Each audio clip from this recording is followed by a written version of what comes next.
There you go. Part two of this presentation is the AI workshop. Now, before we start, I want to show you um, an example of ChatGPT 4.0. One of these was copied from X Reading. One of them was generated by ChatGPT 4.0. So, everyone in the audience, please read both paragraphs and please tell me which one do you think was written by AI. In the chat, please write left or right. So have a read. I'll give you a few minutes.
Okay, I see two people say left. 1, 2, 3, 4, 5 say right. Anyone else want to have a shot?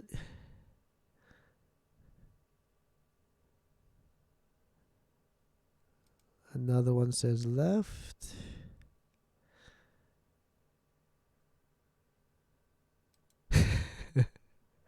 Well, they're from the same story. Oh, well done, Adam. Well done. Yes, ChatGPT is on the right. Okay, so this was the story of White Fang. I asked ChatGPT-O to write the story of White Fang in Sefer B2. Write it in 750 words, which was the same word length as White Fang on X Reading. And yeah, Adam nailed it. Okay, so a ChatGPT story sort of reads more like a summary rather than a narrative, and that's one of the tells from an AI generated text. Now, for a native speaker, this is a big tell. For a student, they have no idea. Okay, now when we talk about quality writing, obviously, okay, a narrative where the sort of tense in voices are dead giveaways. But for our students, it's still a reading experience. It's still something they can read and learn from. So honestly, it's, to me, not that big a deal. Okay, so now when I started this project, I used ChatGPT 3.5. Right now, 3.5 is very bad. I really don't recommend using it, but if you have to, basically what you do is you find your public domain story, you ask it to write a chapter outline. This is because there is a sort of token limit, a word limit on how much ChatGPT 3.5 can generate. And then you would tell it, write chapter 1 in the style of blah, and then go through each chapter, asking it to write chapter by chapter. Okay? Now, 4.0 is really what I want to work on today, and 4.0 is really, really good to use. Now, currently, OpenAI offers the use of 4.0 for free. It's their latest model, but you have a limited amount of prompts per day. So that means once you've used the limited amount, you're stuck with 3.5, which again, I don't recommend. So make one book each day. It's much, much easier. Okay, so I'd like everyone to give this a shot and see what sort of stuff we can come up with today.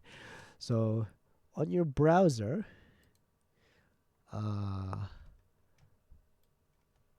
I'll put the link here actually. Please hop into ChatGPT. The link's in the chat.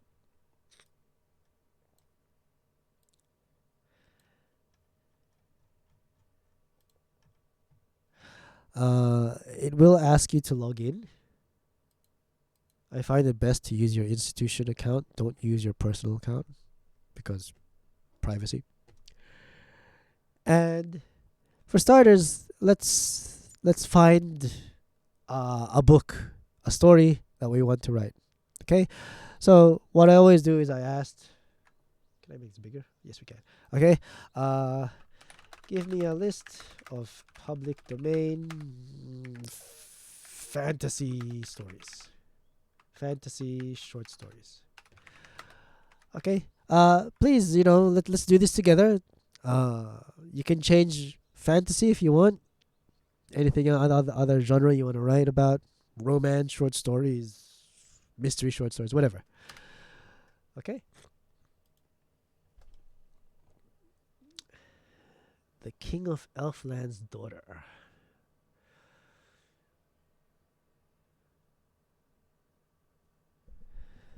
Okay. Now, from here, what I usually do just to check that there wasn't a hallucination is to just quickly Google and check if something actually is public domain or not. So let's look at the first one here. The King of Elfland's Daughter by Lord Dunsany is public domain.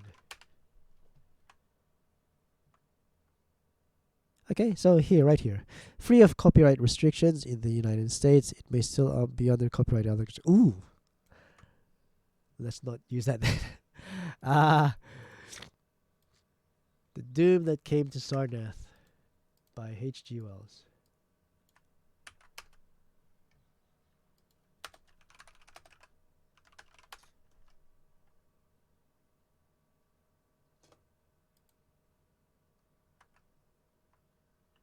Okay, public domain.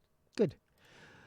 Okay, so whatever story you chose, it's now time to see if ChatGPT can rewrite it into something for our students, right? So here we go. If I could go back to my PowerPoint slide. Here is the sort of gist of what you want your prompt to look like. Okay, write 90 in the style of a novel. I like to include this when I write a story. You don't have to, but include dialogue between the characters. Use whatever Sefer level English in your story. Make it 1,000 words. Okay, so here we go. This is what it looks like when you do it in ChatGPT.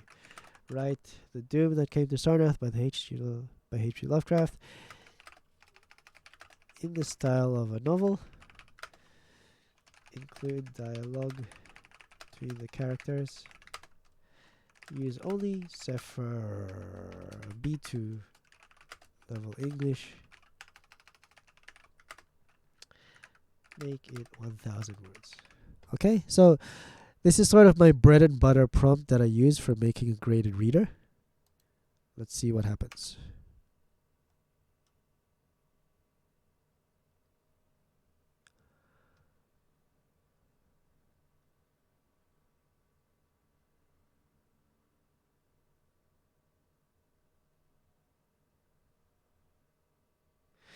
Now again, like I said before in the first half of this presentation, it's quite good in the sense there are very few mistakes or sort of continuity problems, or like Cheryl asked about collocation problems. So if we just look at the first paragraph, in the land of Manar there was a great city named Sarnath. It was a place of beauty with high towers, wide streets, and grand palaces. The people of Sarnath were proud of their city and believed it was the finest in the world. But Sarnath had a dark past, a past filled with mystery and fear.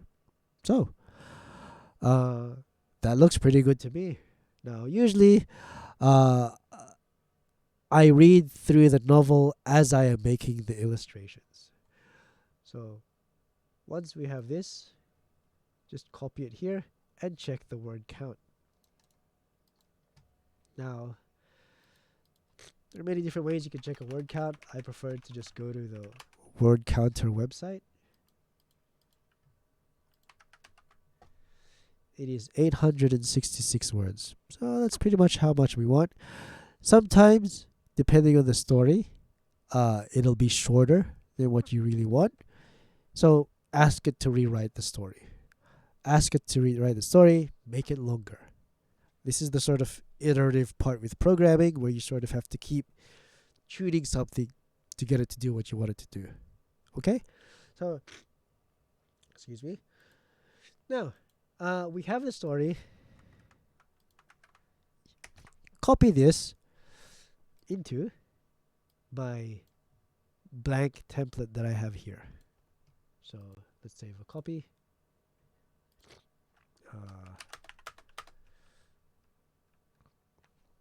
Sorry, what was the name of the story again? The Doom That Came to Sarnath.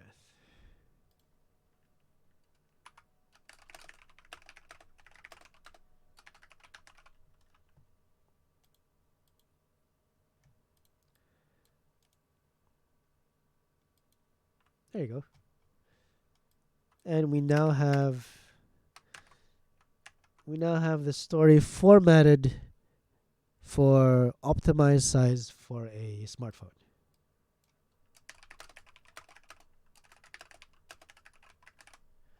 Okay, so this is still a Word document file. Once I'm finished with the Word document, you save it as a PDF file, right? Now, the illustrations are really what take up the most time in this process. Okay, so let's start with the book cover. Now, ChatGPT is what I use for the stories. I use Bing Dali to create the image files. So, don't need that anymore. Where is it? What you want to do is go to Microsoft Copilot now. So, I'll put the link in here. The link is now in the chat. So, go to Copilot, and Copilot is much better for image files. And one of the benefits of using Copilot is I'm not wasting prompts for ChatGPT 4.0. Okay, because remember, you have a limited amount of prompts for 4.0. You want to save those for writing stories and use Copilot for making images. That way you're sort of splitting up the daily allowances between the two different AIs. Now, Copilot is Microsoft's AI. It's a little different to ChatGPT. What you want to do here is ask it to start by creating your book cover. So if I can zoom in, there we go. Create a book cover for The Doom That Came to Sarnath. Now, you don't want text in the book cover, so say no text. And whatever other creative, creativity you want to throw into this as well. So no text. Make it in the style of 19th century sci-fi books. Okay, let's see what it gives me. I did sign in. Come on.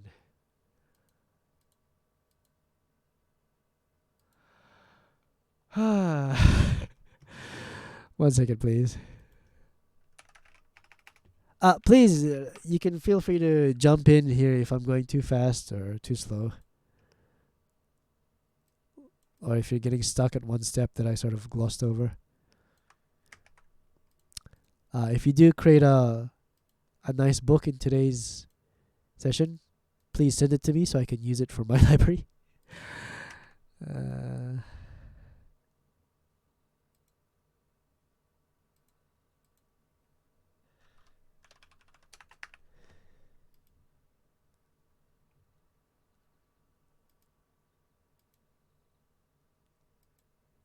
Oh my gosh, Microsoft locked my account.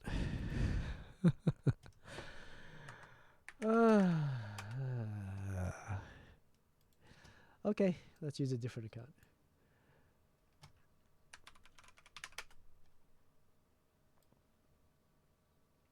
Sorry about that. Let's try that again. Create a book cover for room that came to Sarnath. No text. Make it in the style of 19th century sci-fi novels. Now let's hope this works. Ah, there you go. Well done, Adam. It's quite stylistic. The Odyssey. What did I get?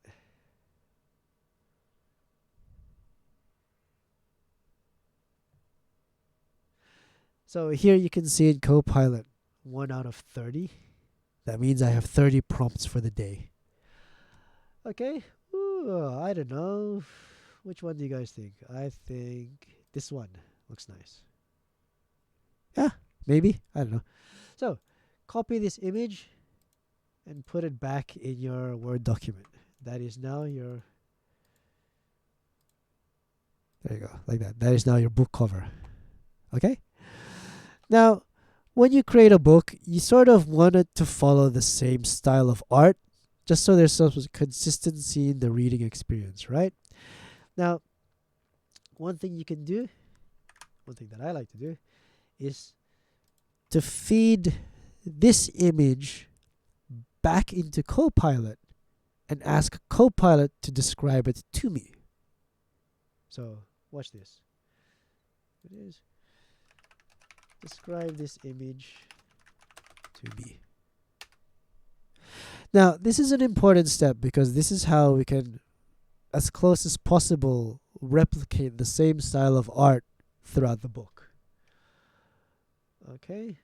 So, using, this is the language that AI thinks this picture is being made in. So, oh, sorry, JP, I think I'm moving too far again.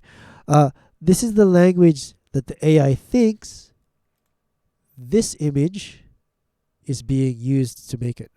So if we reuse this language here, we can achieve some sort of consistency in the style in the that the illustrations for the books are having. So, okay, detailed fantastical cityscape, another planet or surreal version of Earth, elements of science fiction and fantasy. So get the keywords from this and then ask it to create, constantly use this to create the next images in your book. Okay, so if you go back, this requires a bit of reading to go through your story again. Okay, so in the center of Ib, they found a curious idol made of green stone. Let's make a picture for this scene. Okay, so copy this again, go back to Copilot, and oh wait, who is they? Let's just quickly skim through this and see who they is.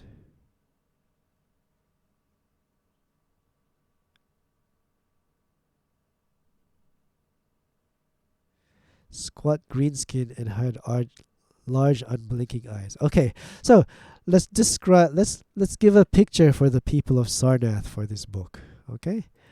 The people of Ib. So here we go. Here's the description of the people for this book. Let's just punch this into our AI.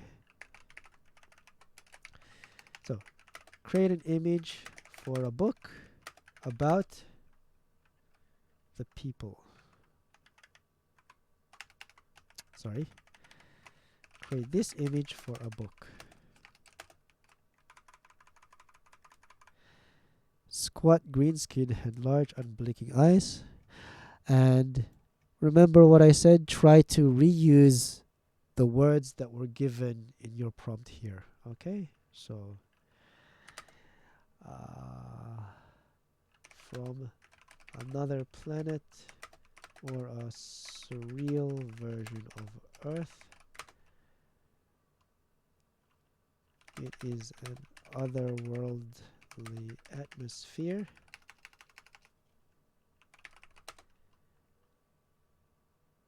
Blending elements of science fiction and fantasy.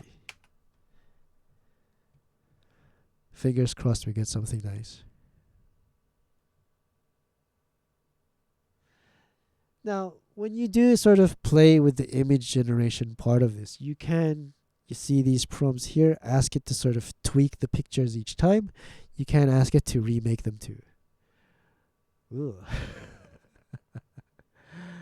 Ah, not so good, right? But anyway, this is kind of the basic bread and butter of this process. As you can see here, it's not quite consistent. So sometimes you strike gold and the AI gives you what you want. Sometimes you have to go through it several times to really get something consistent. Okay.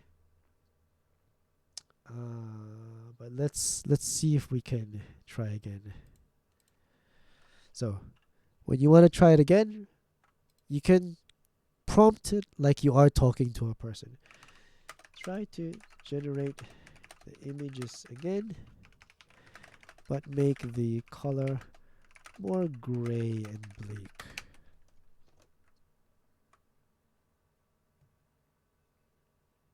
Here we go.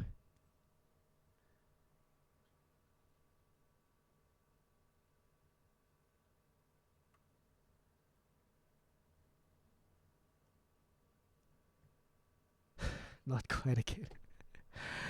It's not a good example. But anyway, uh, let's say this was what I wanted. You just get that and put that into your book. Okay, now Microsoft Word's kind of finicky when it comes to using images. You kind of have to mess around with the settings a bit, but that's basically what it would look like. Okay, now final step, once you've gone through the book, you've added the pictures you want, all you do for the final step is save the file as a PDF. Okay, right there. Excuse me. Once it's saved as a PDF, you upload it into your Google folder, and that is one graded reader done. Okay. I'm sorry it was a bit back and forth, but are there any questions, or would you like me to go over a step one more time?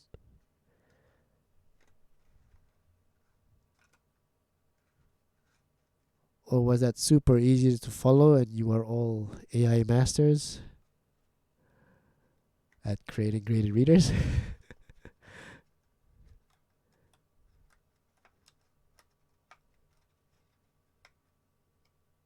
Okay. So AI, it takes a lot of sort of tweaking, a lot of tuning. Sometimes it gives you what you want. Other times you have to prompt it a few times. But this is the general. This is a very basic rundown of the process I use to make graded readers. Now, some of the ones that I have made are non-fiction. So, try to find an example. Oh, here we go. The James Webb Telescope. Okay. Now, model files to make the process a bit more reliable. I don't know what a model file is, Adam. I'm sorry. Sorry, yeah, the a model file is basically a set of instructions that you can actually feed into the AI that are sort of standardized, like you are a storyteller, you do this, you do that, you do that, and things like that. And it Oh, sort of okay, okay, sets the okay. context before you put in your actual prompt. I have seen people use that for their prompts, but I've never thought about trying it because um, when I tell it to write something, what I have done is sort of tweak. Let me go back. I've tweaked this part here, in the style in the Yeah, I style of. can see that. I was expecting a model file that you'd bring up a model file, and when you didn't, and when you just did that, and I thought, geez, that's a lot simpler. So, Right. So it is quite interesting if you ask it to say in the style of a movie, it sort of gives it in the style of a movie script. If you say in the style of a sort of a Broadway performance, it is it adds a sort of a narrative voice alongside the characters' voices on top of that as well. But I do try to sort of vary the narrative as well, just to make it, you know, more exciting for students. Because if you do this all the time, there's kind of a really consistent tone that comes out in all of the books you generate, and mhm. students can get sick of that pretty quickly. Um, Another thing I do, of course, is sort of change the story as well, like add tweaks to the story just to give a different perspective. One that I thought worked really well, if I can find it, was Momotaro. Where did I put it? There we go. Momotaro from the perspective of the demons. So uh, the it talks about how the Oni are all getting together and they're all scared. This boy with his animal friends are coming to an island, and they have this big council. What should we do? Should we make friends with him or not? This was all generated by ChatGPT. So it was really a lot of the students really liked this one, but telling telling a sort of public domain book from a different perspective is actually quite fun. I enjoy it a lot. I've also done Aladdin from the perspective of the monkey. Uh, and yeah, I had a lot of fun with that too. Okay. Great. Um, what was I going Yeah, through? I'm So, actually one of the things that I'm trying to perhaps do is create a model file that will set up the persona of my students, and so then it can hopefully generate some readers that would, be imaginations of what the students might actually experience in their own lives and give it a bit more personal relevance to them. oh right, right, yeah, wow. Uh, Please, if you do go through with that and you get some good results, I'd love to hear about it. But that is sort of one of I tried it with a third year class for an advanced reading class where I wanted them to create the stories, but Mm. it was very time consuming for them to sort of tweak a story into something they wanted because they'd have to read it again, they'd ask it to tweak it again. So, but if you were to do it the reverse and get the ChatGPT to make it for the students as a model file, that would be definitely interesting. Well, that in itself is a classroom activity where they're reading, rereading, tweaking the prompt to get the output that they're after or something. That's also extensive reading in itself. Yeah, yeah, and a lot of reading is occurring in the process. But I think that would be a different conversation right now, right? So, where was I? Um, as we were talking, for nonfiction, sorry. Here's one of the nonfiction books that I wrote about the James Webb Telescope, and in this situation, you can just use the images available on Wikimedia, which I'm sure you're all aware is all of it is Creative Commons licensed photos that you can use freely. So this was actually very, very useful too. Okay, so this is kind of the end of the workshop part of the presentation. I hope I didn't fly through that, but any other comments or questions? I have one more. I Sure. was wondering if instead of using PDF, would it be possible to use, say, EPUB or a Mobi or some other format that perhaps gives students more control over the fonts, font colors, backgrounds. Ooh, yeah, yeah, yeah, definitely. For I'm trying to draw a blank for neurodiversity and things like that, right? Yeah, I, exactly. It's I, just sort of a thought that popped into my head, and I was wondering if it had popped into yours until now. you can tell by my reaction, it has not. But, geez, um, yeah, yeah. I might try that next semester then. That would be very easy to do if you have all the text available. It should not be hard at all. Hmm. Um, Okay. but Thank you. yeah, Yeah, sure. JP's got one. Oh, sure. Yes, JP. In my limited experience using ChatGPT, when you ask when you give a prompt like, "Oh, write 1,000 words" or "write it in Cepher B2 level," it doesn't do exactly what you want it to do, and sometimes it's close, and sometimes it's wildly off. So I'm wondering if you have used like vocabulary profilers or Cepher level profilers to check or to compare to see if this, say, Cepher B2 is really Cepher B2, for example.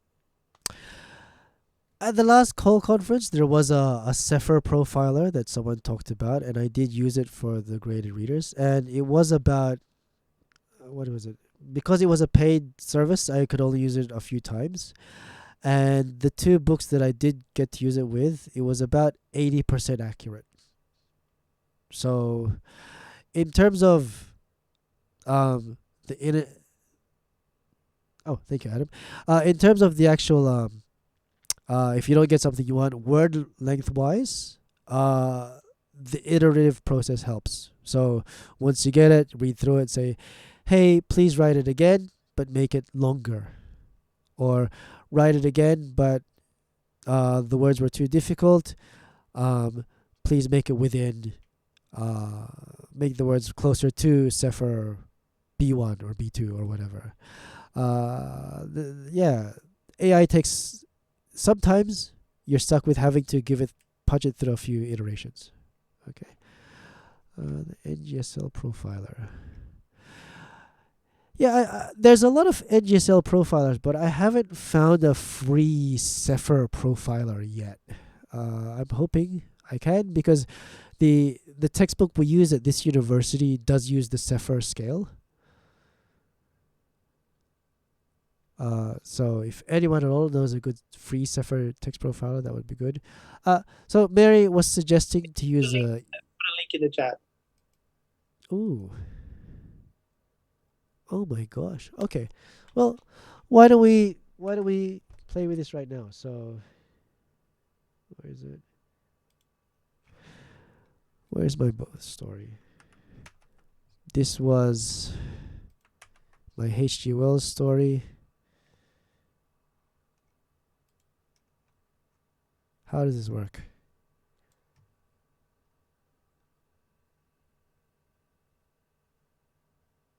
Copy the text into the box below. That's what I've done. Does it give like an overall? I can't see your screen, but yeah, right there. B1. So I asked it to write it in B2. It said B1.1. So, not bad, I guess. What is this? The ratio of Cepher levels. A1, A2. Oh, okay. So there you go. Here's the one we just did together. The H.G. Wells story. It gave me, I asked it to give me B2. It's B1.1. Now, let's sort of go back and see if we can tweak it a bit more then. I have too many windows open. If we go back to my chat GPT, was it this one? No, this one. The story you gave me was estimated to be Cepher B 1.1. Please write it again in Zephyr B2 level. So here we go. I told ChatGPT, try again. That was B1.1. Excuse me.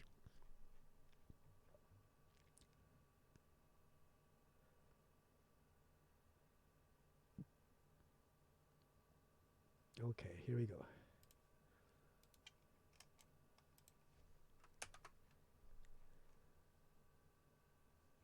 And then submit. Hey, where's my submit button? Oh, wait, different one.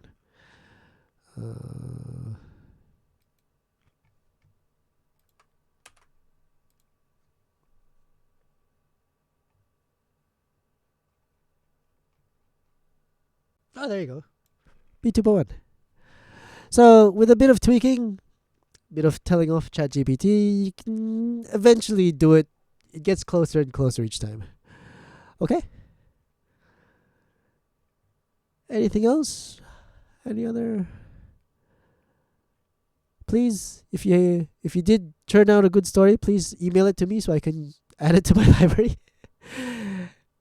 I try to generate one book a day, but sometimes the books aren't so great. Well, if there's no other questions or comments, I guess we can jump to the final part of the presentation, which is if I can find it, moving forward. Okay. Now, maybe listening to the presentation, especially the first part of the presentation where I talked about the hype cycle of AI, how it's not all it's cracked up to be, you might be thinking, "Oh, this is great. So AI is not that great. We can continue doing what we've been doing, and we'll be fine." Unfortunately, that's also not true.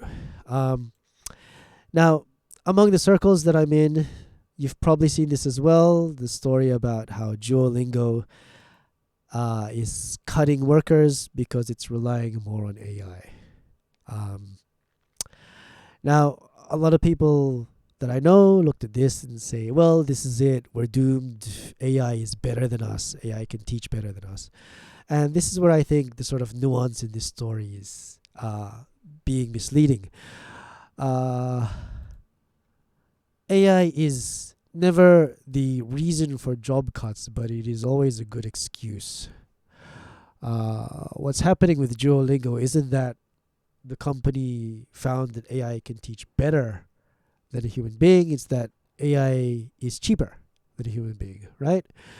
So it's never about the quality of the product or the education. It's about saving money, basically. At the last Jalt Call conference, there was a gentleman who talked at the plenary session. I really wish I got his name, but he gave a very good example of transactional language use versus interpersonal language use.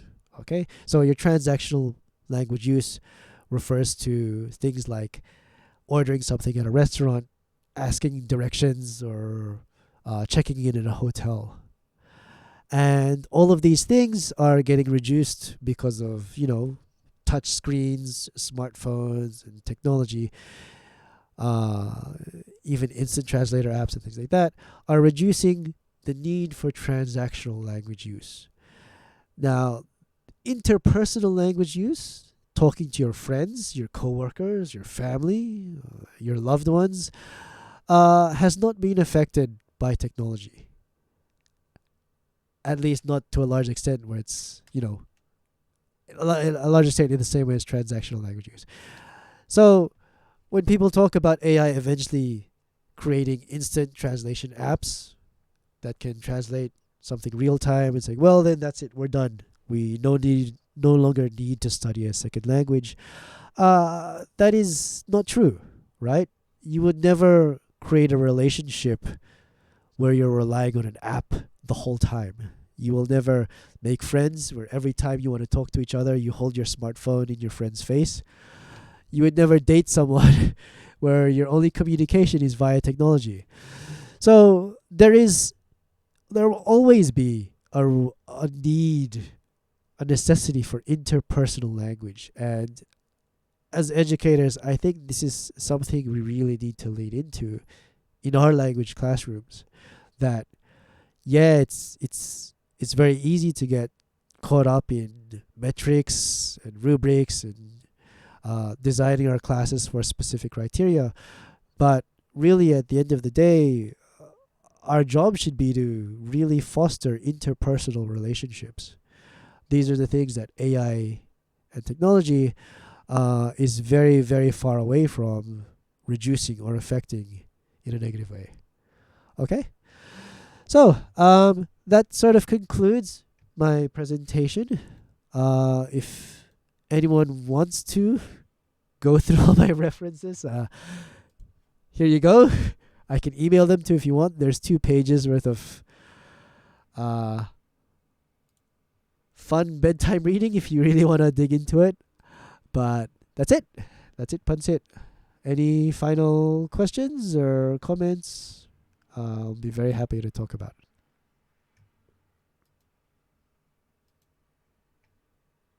Thank you, Mary. Thank you, Cheryl.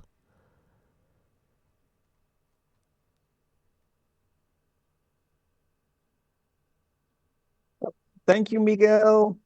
I enjoyed it. Thank you, Kevin. Thank you, Fred. Thank you, Ed.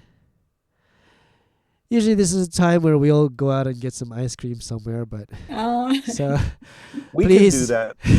go to your nearest kombini, find something cool to eat. This Oh, rather hot speaking day. of Combini, I was thinking that would be a good center for one of your books. Write something around a convenience store. What? Yeah. You know, there's one of the popular novels in Japan now in recent years that's based on a woman who works in a convenience store or something. Anybody know that? That's a good subject. I mean, it's close to everybody's life, especially students. Huh. Just an idea. And Yeah.